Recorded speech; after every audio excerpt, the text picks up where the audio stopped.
Hello everyone, আসসালামু আলাইকুম। আজ আমি আপনাদের দেখাবো মাছের ঝোল রান্না করে। মাছের ঝোলে হালকা একটু চিম দিয়ে মাছটা রান্না করব। মাছটা দেখতে যেমন চমৎকার হয়েছে, খেতেও হয়েছিল মজাদার। এই তো আমাদের মাছের তরকারিটা, দেখুন কত সুন্দর দেখাচ্ছে। যখন আমি ঘুম থেকে সকাল সকাল উঠি, তখন ঘরের সবাই বলে জেগে গেছেন, উঠে গেছেন মহারানী। তাহলে সব কাজ কেন করায় চাকরানির মতো? আমি বুঝি না। মেয়েদের জীবনটা কাজ করতে করতেই শেষ।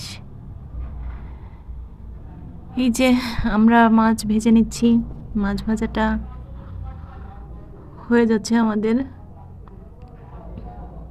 মাছটা ভেজে লাল লাল করে ভেজে নিচ্ছি, ভেজে মাছটা তুলে নিব। এই যে মাছ ভাজা তুলে আমরা পেঁয়াজ দিয়ে দিব।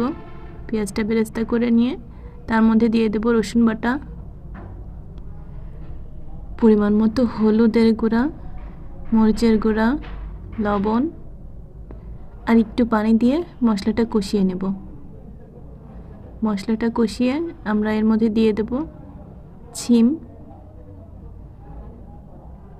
চিমটা ধুয়ে আগে থেকেই কেটে রেখেছি। চিমটা দিয়ে কিছুক্ষণ কষিয়ে নেব। এই যে ঢাকনা দিয়ে ঢেকে দেব। ঢাকনা তুলে এর মাঝে আমি একটু পানি দিয়েছিলাম, আর একটু পানি এখন দিয়ে দেব।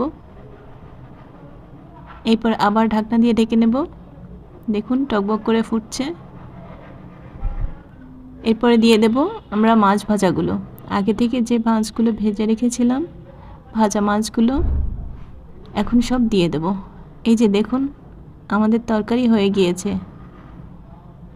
দেখতে চমৎকার হয়েছে না? আজকে